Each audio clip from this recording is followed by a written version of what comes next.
queridos, tudo bem? Aqui é a Bruxa Catarine. Hoje eu vou desmistificar pra vocês o que é ser um homo orixá, né? Quando as pessoas elas chegam até aqui, elas se deparam com esse título e eu vou tentar traduzir pra vocês da maneira mais simples que eu conseguir. Ser um homo orixá é ser um iniciado para tal orixá. Então a gente fala que aquela pessoa é um orixá. Quando a gente trata de orixá, no candomblé, a gente fala daquele que habita o teu ori, né? Aquele orixá que você foi iniciado, esse qual ele não muda, né? Diferente de quando a gente está na Umbanda, por exemplo, que a gente pode ter o ori hoje de Oxóssi e amanhã posso ter um Ogum, né? No candomblé, depois que a gente é iniciado, tatuado e raspado, o orixá ele não muda mais, tá? Existem casos de correções de feitura. O que acontece? A pessoa passou por uma ritualística mal feita, né? Porque sendo bem a grosso modo, é isso que acontece. E ela precisa fazer uma correção daquela feitura. Então é equilibrado algum orixá junto com aquele que já foi implantado naquele ori, né? Quando a gente faz o recolhimento dentro do candomblé, a gente está renascendo para determinado orixá, né? Que é o seu pai ou mãe de cabeça.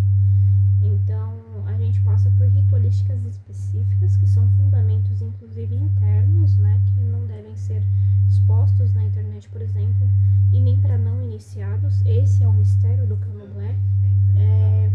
E dentro dessas ritualísticas acaba tendo o seu renascimento, que você passa assim, liturgicamente falando, de Abian, que é aquele iniciante na religião, para Iaô, que é o recém-iniciado. O Iaô é melhor que o Abian.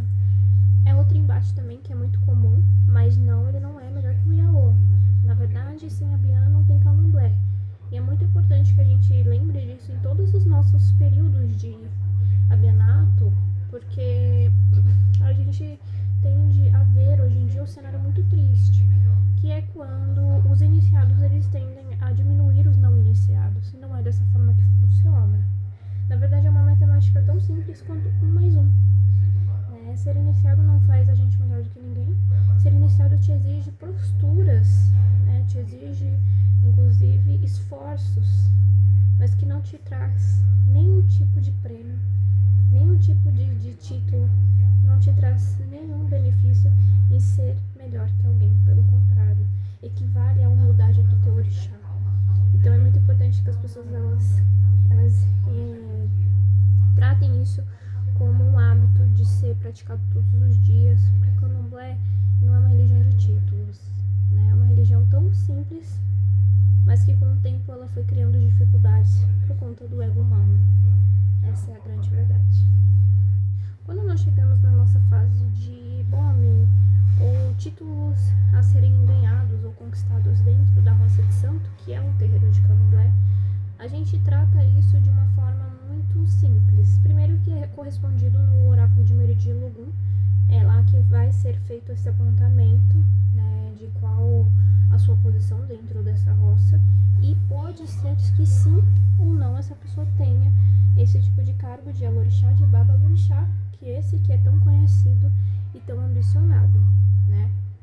É claro que a gente tem aí suas ressalvas, né, referente a títulos, porque monetariamente falando, né, digamos que hoje fale mais quem tem mais, e não é dessa forma que nossos ancestrais faziam, né? Então, a minha opinião é incorreto, mas há suas ressalvas. Eu sou uma mulher de Iemanjá com Oxóssi, tá? Pra quem tem curiosidade em saber. E quando eu levanto críticas e apontamentos, né, dentro das minhas pautas, porque toda a minha caminhada dentro do candomblé, ela está, além de ser um orixá, uma pessoa iniciada, ela está como um ativismo também religioso, né, que eu acredito muito que a maior quebra de barreira contra a ignorância é o próprio conhecimento. Então eu tento compartilhar do que eu sei, né, não que eu seja melhor que alguém por isso, mas a própria teologia, ela traz explicações até sociais de como o candomblé trouxe e traz esse cenário, esses reflexos, inclusive alguns muito problemáticos hoje. Então, para quem tem curiosidade de saber, essa sou eu. E o que um candomblessista ele geralmente faz? Ele presta presta seu culto ao seu orixá, né? Diferente de outras religiões que envolvem matriz africana, que são sincretizados todos no Brasil. É bom sempre lembrar disso, que todos são miscigenados, né? Então nenhuma delas é melhor que a outra. Inclusive Ifá, pessoal, também é um culto tradicional, mas miscigenado com raízes brasileiras, tá? Não, é inevitável, não existe.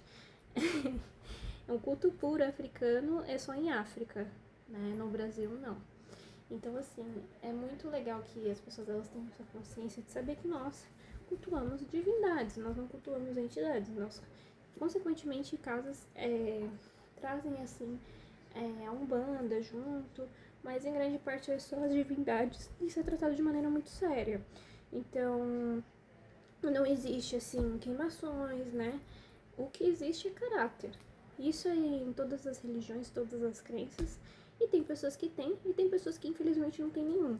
Então você é jogado ao mundo como iniciado. E você precisa estar bem atento, porque o caráter ele está além da religião, ele é do ser humano. E você? O que você pensa sobre o Candomblé? Me conta aqui embaixo.